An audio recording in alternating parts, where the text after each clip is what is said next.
Hello everyone, I'm Kat from the Littlestown Library of the Adams County Library System, and welcome to our chapter a day reading of The Secret Adversary by Agatha Christie. Today we are reading chapter 13, The Vigil. Sir James brushed past Julius and hurriedly bent over the fallen woman. "Heart," he said sharply, seeing us so suddenly must have given her a shock. "Brandy, and quickly, or she'll slip through our fingers." Julius hurried to the washstand. "Not there," said Tuppence over her shoulder. "In the tantalus in the dining room, second floor down the passage." Between them, Sir James and Tuppence lifted Mrs. Vandemeyer and carried her to the bed. There they dashed water on her face, but with no result. The lawyer fingered her pulse. "Touch and go," he muttered. "I wish that young fellow would hurry up with the brandy." At that moment Julius re-entered the room, carrying a glass half full of the spirit which he handed to Sir James. While Tuppence lifted her head, the lawyer tried to force a little of the spirit between her closed lips. Finally the woman opened her eyes feebly. Tuppence held the glass to her lips. "Drink this." Mrs. Vandemeyer complied. The brandy brought the color back to her white cheeks and revived her in a marvelous fashion. She tried to sit up, then fell back with a groan, her hand to her side. "It's my heart," she whispered. "I mustn't talk." She lay back with closed eyes. Sir James kept his finger on her wrist for a minute longer, then withdrew it with a nod. "She'll do now." All three moved away and stood together, talking in low voices. One and all were conscious of a certain feeling of anticlimax. Clearly any scheme for cross-questioning the lady was out of the question for the moment. For the time being they were baffled and could do nothing. Tuppence related how Mrs. Vandemeyer had declared herself willing to disclose the identity of Mr. Brown, and how she had consented to discover and reveal to them the whereabouts of Jane Finn. Julius was congratulatory. "That's all right, Miss Tuppence. Splendid. I guess that £100,000 will look just as good in the morning to the lady as it did overnight. There's nothing to worry about. She won't speak without the cash anyway, you bet." There was certainly a good deal of common sense in this, and Tuppence felt a little comforted. "What you say is true," said Sir James meditatively. "I must confess, however, that I cannot help wishing we had not interrupted at the minute we did. Still, it cannot be helped. It is only a matter of waiting till the morning."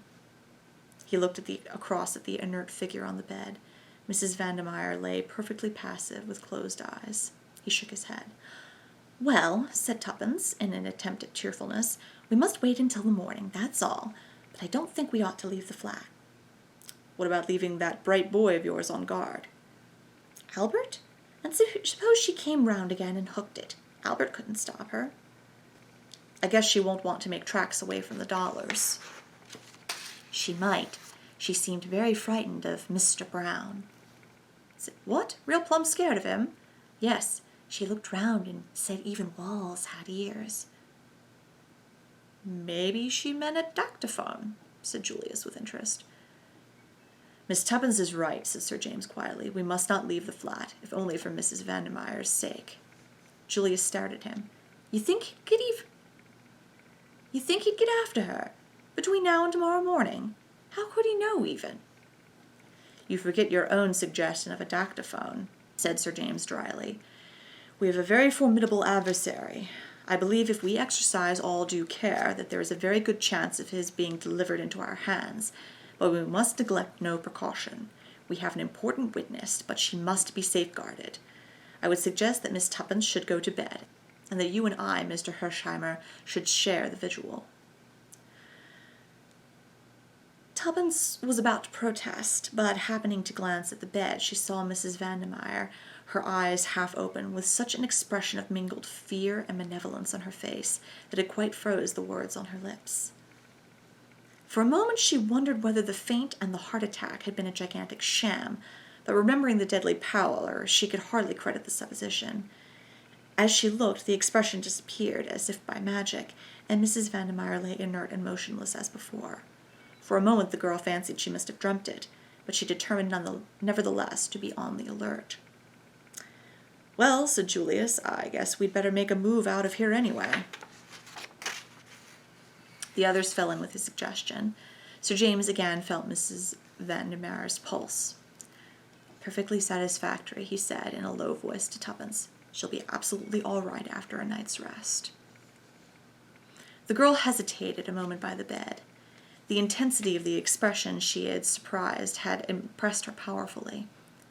Mrs. Vandermeyer lifted her lids. She seemed to be struggling to speak. Tuppence bent over her. "Don't leave." She seemed unable to proceed, murmuring something that sounded like sleepy. Then she tried again. Tuppence bent lower still. It was only a breath. "Mr.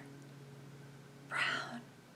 The voice stopped, but the half-closed eyes seemed to still send an agonized message. Moved by a sudden impulse, the girl said quickly, "I shan't leave the flat. I shall sit up all night." A flash of relief showed before the lids descended once more. Apparently, Mrs. Vandermeyer slept, but her words had awakened a new uneasiness in Tuppence. What had she meant by that low murmur, "Mr. Brown"? Tuppence caught herself nervously looking over her shoulder. The big wardrobe loomed up in a sinister fashion before her eyes. Plenty of room for a man to hide in that. Half ashamed of herself, Tuppence pulled it open and looked inside. No one, of course. She stooped down and looked under the bed. There was no other possible hiding place. Tuppence gave her familiar shake of the shoulders. It was absurd, this giving away to nerves.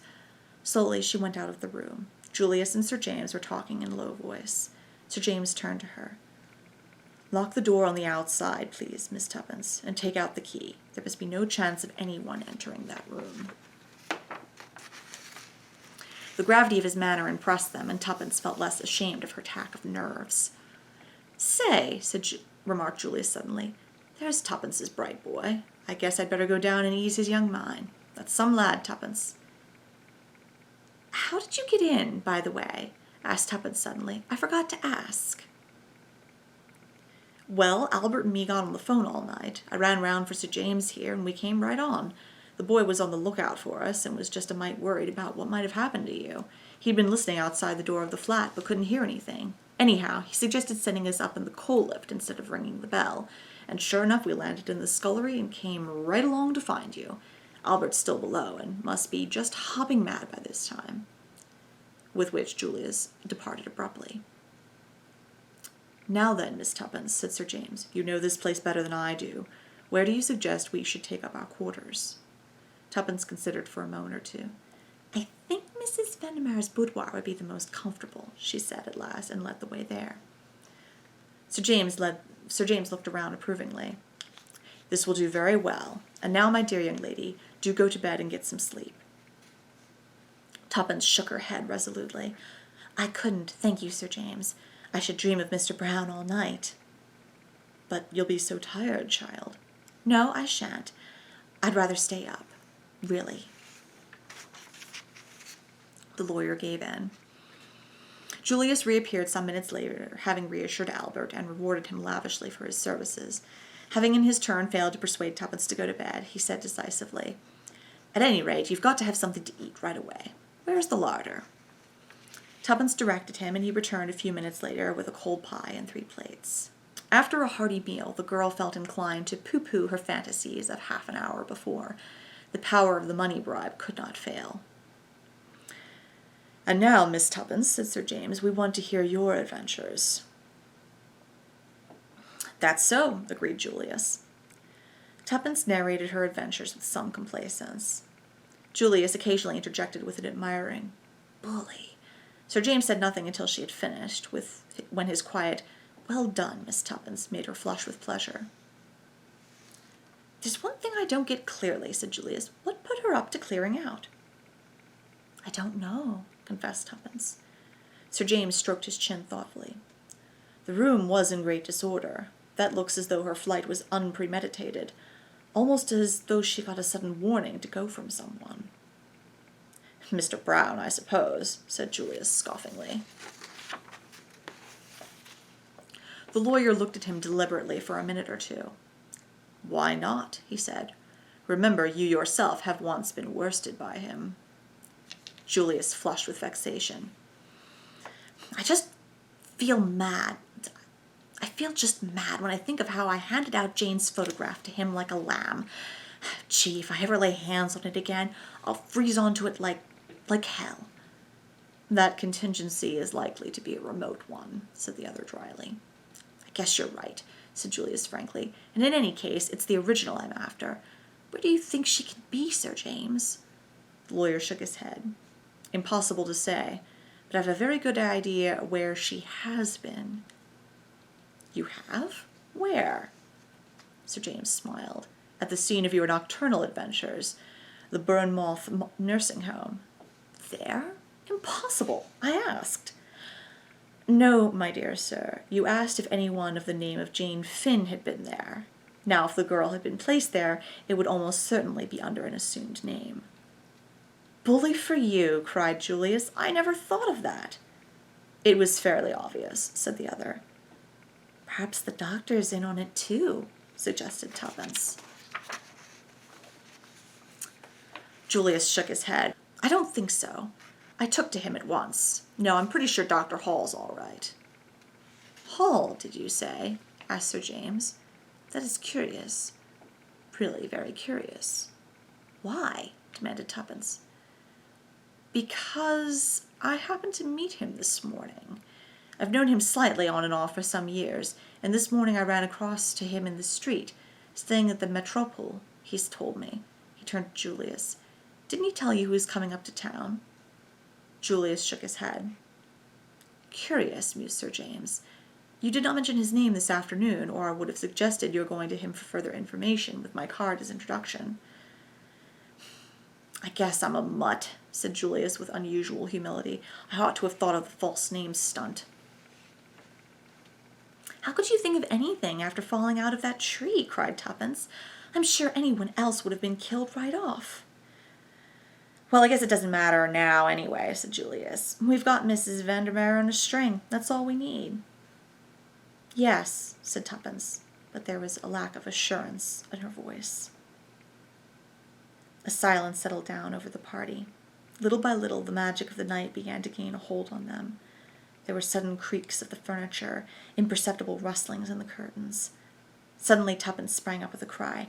I can't help it. I know Mr. Brown's somewhere in the flat. I can feel him.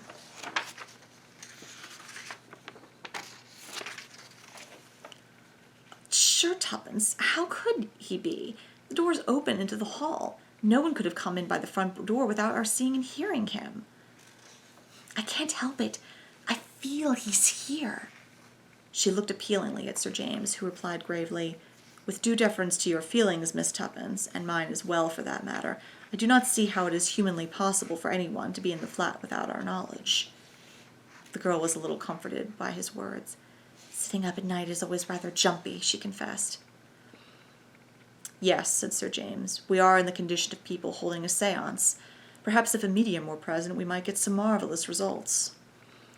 Do you believe in spiritualism? Asked Tuppence, opening her eyes wide. The lawyer shrugged his shoulders.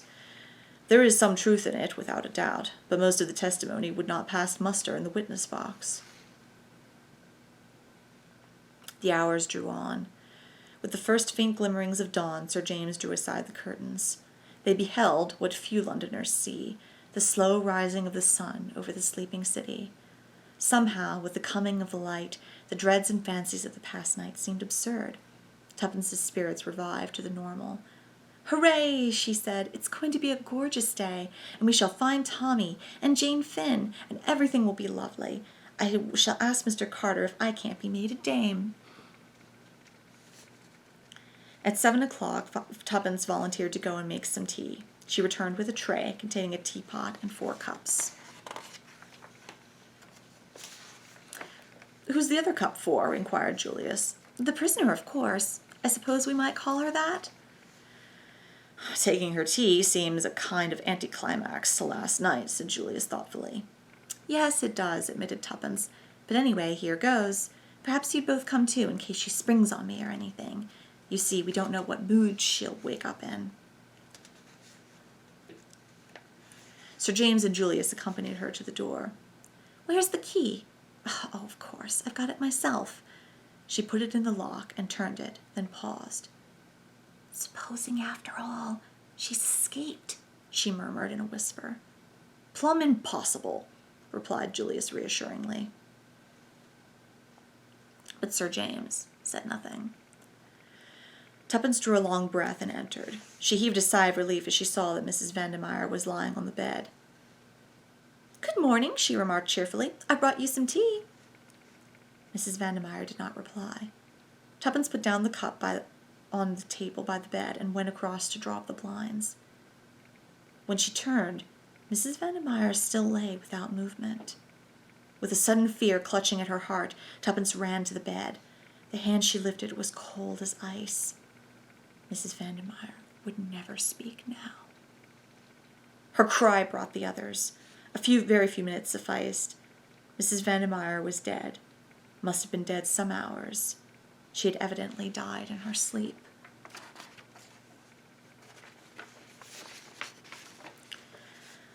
If that isn't the cruelest luck, cried Julius in despair. The lawyer was calmer, but there was a curious gleam in his eyes. If it is luck, he replied. You don't think. But say, that's plumb impossible. No one could have got in. No, admitted the lawyer. I don't see how they could. And yet, she is on the point of betraying Mr. Brown, and she dies. Is it only chance? But how? Yes, how? That is what we must find out. He stood there silently, gently stroking his chin. We must find out, he said quietly, and Tuppence felt that if she was Mr. Brown, she would not like the tone of those simple words. Julius's glance went to the window. The window's open, he remarked. Do you think...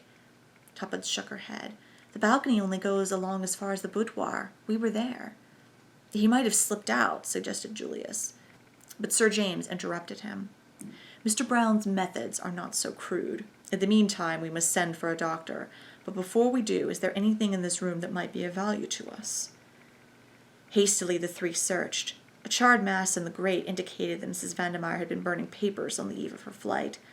Nothing of importance remained, though they searched the other rooms as well. There's that, said Tuppence suddenly, pointing to a small, old-fashioned safe let into the wall. It's for jewelry, I believe, but there might be something else in it. The key was in the lock, and Julius swung open the door and searched inside. He was some time over the task. Well, said Tuppence impatiently. There was a pause before Julius answered, then he withdrew his head and shut the door. Nothing, he said. In 5 minutes, a brisk young doctor arrived, hastily summoned. He was deferential to Sir James, whom he recognized. Heart failure, or possibly an overdose of some sleeping draught. He sniffed. Rather an odor of chloral in the air. Tuppence remembered the glass she had upset. A new thought drove her to the washstand. She found the little bottle from which Mrs. Vandermeyer had poured a few drops. It had been 3 parts full. Now it was empty. Thank you for joining us today, and we will see you next time.